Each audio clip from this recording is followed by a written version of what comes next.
ছেলেরা যুবকেরা এ দাদা পীরের ভক্ত মুরিদানেরা শুনে রেখে দাও, আমার পীর আপনার পীর মুজাদ্দিদুজ্জামানকে আল্লাহ পাক নিয়ামত দিয়েছিলেন গো। এ ফুরফুরা ভক্ত মুরিদানেরা শুনে রেখে দাও, আল্লাহ পাক নবী আমার স্বয়ং চাচু সাহাবাকে নিয়ে আমার রাসূলুল্লাহ সঙ্গে করে আমার আবু বকরকে এমন করে সবুজ পাখিখানা পরিয়ে দিয়েছিলেন। এই সিলসিলা মুরিদেরা শুনে আল্লাহ কারী সিলসিলা একনিষ্ঠ খাদেম এখন হাতিয়ার আল্লাহ পাক তানার যে কণ্ঠর আওয়াজ দিয়েছে, যারা বাতিল রয়েছে হক সিলসিলার বিরুদ্ধে তাদের দিলে একটা ধাক্কার আঘাত লাগে। এই কালিমুল্লাহ জিহাদের ক্ষমতা পাওয়ার নয়, এটা দাদা হুজুরের রূহানি ফয়েজ আমার রাসূলুল্লাহর কদম পাকের ওসিলা। জোরে বলবেন না সুবহানাল্লাহ, জোরে বলবেন না। আমি নাজিমুদ্দিন আমার বলার কোনো ক্ষমতা নাই, আমার কোনো পাওয়ার নাই। এই জায়গাতে এনে বসিয়েছেন আল্লাহ পাক নিয়ে এসেছে,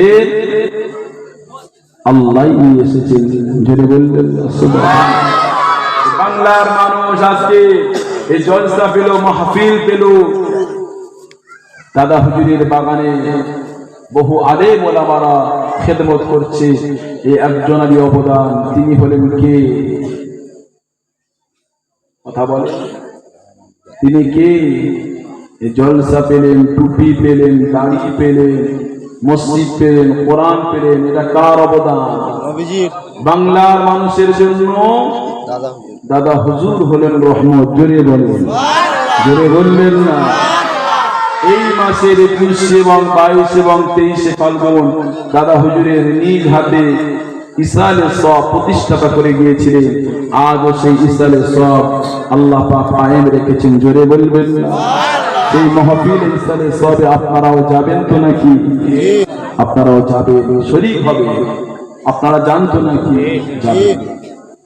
আমার বাপ ভাইরা, দাদা হুজুর পীর কেবলা রহমাতুল্লাহ আলাইহি ইসালে সওয়াবে হুজুর পীর কেবলা রহমাতুল্লাহ আলাইহি বলে, আমি হুজুর নিজে চোখে এই দাদা হুজুর পীর কেবলা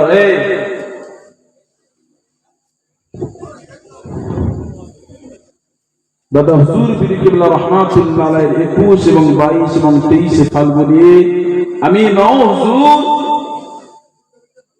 3 থেকে 4 বার আমার রাসূলুল্লাহর দিদার পেয়েছি। জোরে বলুন সুবহানাল্লাহ। আরো জোরে হলো না, আরো জোরে হলো না। আমার দাদা পীরের হক সিলসিলা মাসলাকে আবু বকর সিদ্দিক।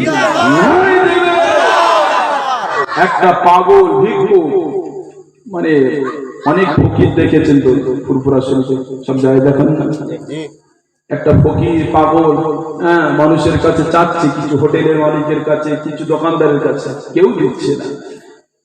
অনেক সময় রান্নিরা একটু বদমাশ হয়, দেখবেন অনেক সময় পাগলাদের গায়ে পানি ঢেলে দেয়, গরম পানি ঢেলে দেয় গায়ে, অনেক সময় দেয়। কথা বলে একটা রান্নি কি করলে একটু আগুনের টুকরো নিয়ে হাতে ধরে দিলেন। এই পাগলটা বলে যাচ্ছে আর ছুটছে, জ্বলে যাবে জ্বলে যাবে বলছে। আর যখনই চলে যাচ্ছে দেখছেন যে প্রকারগুলো আস্তে আস্তে ভাঙা শুরু করেছে, তাড়াতাড়ি গিয়ে তার কদমে পড়ে গেল। ওই জন্য ফুরফুরায় ধরে সবাই পাগল নয়, যাবে ফকিরিয়ানা বেসে যাবে, কিছু নেওয়ার জন্য যাবে। মুসলমান ঘরের ছেলেরা যুবকেরা এ দাদা পীরের ভক্ত মুরিদানেরা শুনে রেখে দাও, আমার পীর আপনার পীর মুজাদ্দিদুজ্জামানকে আল্লাহ পাক নিয়ামত দিয়েছিলেন গো। এ ফুরফুরা ভক্ত মুরিদানেরা শুনে রেখে দাও, আল্লাহ পাক নবী আমার স্বয়ং চাচু সাহাবাকে নিয়ে আমার রাসূলুল্লাহ সঙ্গে করে আমার আবু বকরকে এমন করে সবুজ পাখিখানা পরিয়ে দিয়েছিলেন। এই সিলসিলা মুরিদেরা শুনে রেখে দাও, এটা মন গড়া কোনো সিলসিলা নয় গো, এটা বানানো কোনো সিলসিলা নাই। আব্দুল মাহবুব হুজুর আমার সওয়ালে আমরি কিতাবের মধ্যে লিখতে লাগিলেন, আমি আব্দুল মাহবুব খবরের মধ্যে দেখতে লাগিলাম, 1 তারিখে আমি রাসূলুল্লাহকে খবরের মধ্যে দেখতে লাগিলাম। আল্লাহ পাক এই জামানার ইমাম, এই জামানার হাদি কাকে করিবে, এই জামানার ইমাম কাকে আল্লাহ পাক বানাবে।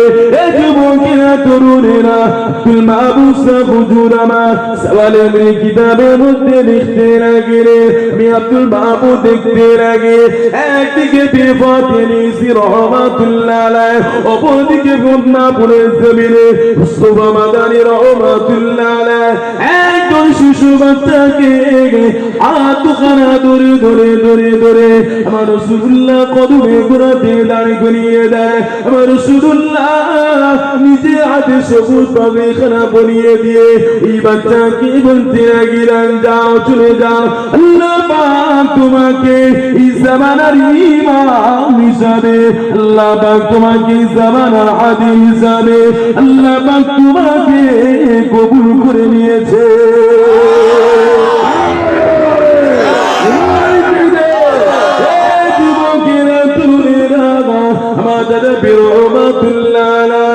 এই বাংলা উড়িষ্যা শান্তিপুরা জমিনে, বাংলা জমিনে নিচে পায়ে গেটে মানুষের দাঁড়ে দাঁড়ে ঘুরে ইসলামের বাণীটাকে পৌঁছেছে গো। এই যুবকেরা তরুণেরা ওই সময় তৎকালীন সময়ে আল্লাহ পাক আমার দাদা পীর রহমাতুল্লাহ আলাইহিকে মুজাদ্দিদ করে পাঠালেন। মুজাদ্দিদের কাজটা হলো যুবককে সংস্কার করা, যুগকে সংস্কার করা, স্ত্রীকে সংস্কার করিবে না কুসংস্কার থেকে সংস্কার করিবে। এ যুবকেরা তরুণেরা, এ বাংলা বাপেরা শুনে রেখে দাও, এই বাংলা জমিনে মানুষ এমন করে ধুতি পড়িত, এই বাংলা জমিনে মানুষেরা এমন করে পীরের নামে জবাই করত, এই বাংলা জমিনে মায়েরা এমন করে সিঁদুর পড়তো। আমার পীর আপনার পীর মুজাহিদুজ্জামান এই বাংলা জমিনেতে মানুষদেরকে ধুতি খুলিয়ে লুঙ্গি পরানো শিখিয়েছে, এই বাংলা জমিনে মানুষদেরকে পীরের নামে জবাই করা বন্ধ করে আল্লাহর নামে জবাই করা কি শিখিয়েছে। এই বাংলা জমিনে আমার আপনার পীর মুজাহিদুজ্জামান মায়েদের সিঁদুরকে মুছিয়ে দিয়ে মায়েদেরকে হিজাব পরানো শিখিয়েছে গো।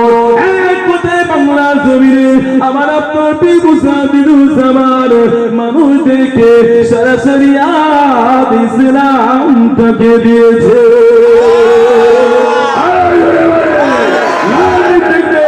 আমার দাদা পীর হক সিদ্দিক হাসনাকে আবু বকর সিদ্দিক, কিন্তু সমাজের মুখে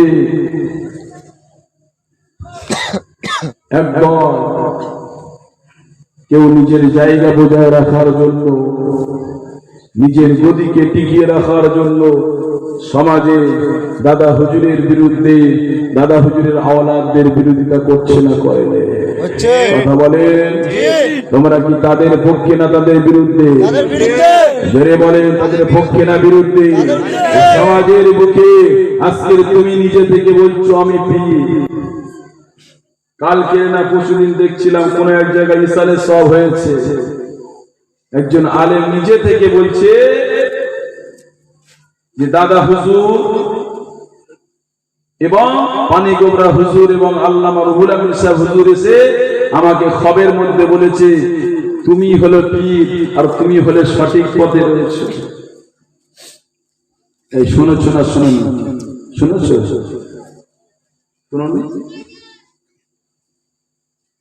দেখেন না ফুরফুরা থেকে যাদেরকে বয়কট করা হয়েছে, যাদেরকে বাদ দেওয়া হয়েছে, তারাই এখন বলছে আমরা প্রকৃত ফুরফুরা। এখনই না, ফোনে তো সব দেখো। তবে জেনে রাখতে হবে আমার দাদা পীর রহমাতুল্লাহ আলাইহি নীতি ওসিয়াতনামার মধ্যে যদি কোনো মানুষ এই ওসিয়াতনামাকে ফলো করে চলে, তার নিজেকে পীর দাবি করতে বলতে হবে না, আল্লাহ তোমাকে পীরের জায়গা দিয়ে দেবে। জোরে বলে ইতিহাস সাক্ষী দেয় দাদা হুজুরের হাতে তুমি নয় আমি নয় এমনকি ধর্মের বেধর্মের মানুষেরা প্রতাপ চন্দ্র সেন বাংলাদেশের জমিতে এসে আমার দাদা পীরের হাতে হাত দিয়ে প্রতাপ চন্দ্র সেন থেকে আমার দাদা হুজুরের হাতে হাত দেওয়ার কারণে সুফি আব্দুল মোমেন করে দিয়েছে। আরে জোরে হলো না, আরে চিল্লে হলো না। তুমি নিজে থেকে বলছো আমি পীর না, তুমি হাত দাও প্রতাপ চন্দ্র সেন থেকে আল্লাহ তোমাকে পীর ফাতেহা তোমাকে সুফি আব্দুল মোমেন বানিয়ে দেবে। জোরে বলো। সুফি আব্দুল মোমেন কে চেনেন? জি। হুজুরের মাজার কোথায়? হাওড়া জেলা বাকুল শরীফ। কোথায়? বাকুল শরীফের জন্য সুফি আব্দুল মোমেন হুজুরের বায়াত নেওয়ার পরে হুজুর আমার কি গো বলি না কি বলবো না বলি, দাঁড়িয়ে আছো, বসবে না দাঁড়াবো? দাঁড়াবো। মাশাআল্লাহ, নারে তাকবীর। আওয়াজে পারতে কেন? নারে তাকবীর। সুফি আব্দুল মোমেন হুজুরকে চলে গেলেন। হুজুর বললেন, যাও বাবা সুফি আব্দুল মোমেন, তুমি প্রতিটা ওলির মাজারগুলোকে জিয়ারত করবে। জোরে হলো না? গেলেন, জিয়ারত করতে করতে আফ্রিকার জঙ্গলে পৌঁছে গেলেন। কোথায়? আফ্রিকার জঙ্গলে গিয়ে দেখছে একটা জায়গাতে জিকিরের আওয়াজ আসছে। হুজুর নিশানা ধরে যায় আস্তে আস্তে করে, কোথায় জিকিরটা হয়? গিয়ে বসে পড়লেন। দেখছেন যে এক ব্যক্তি মাথাটা হ্যাট করে আল্লাহ আল্লাহ জিকির করছে গভীর জঙ্গলে। হুজুর পাশে বসে আবার জিকির করলেন। জিকির করার পরে হুজুরের ক্ষুধা লেগে যায়। আল্লাহু আকবার। হুজুরের ক্ষুধা লেগে যায়। আসেন ভাইকে নিয়ে আসেন, সকলে তাকবীর দেন তো, নারে তাকবীর, নারে তাকবীর। আমাদের সকলের প্রাণ প্রিয় কালিমুল্লাহ ভাইজান, নারে তাকবীর। দাদা হুজুরের হক সিলসিলার হাতিয়া, নারে তাকবীর, নারে তাকবীর, নারে তাকবীর। মাশাআল্লাহ, আলহামদুলিল্লাহ। ভাইজানকে নিয়ে আসেন, আমি কথাটা বলি শোনেন। সুফি আব্দুল মোমেন হুজুর বসে রইলেন, ওনাকে ক্ষুধা লেগে গিয়েছে।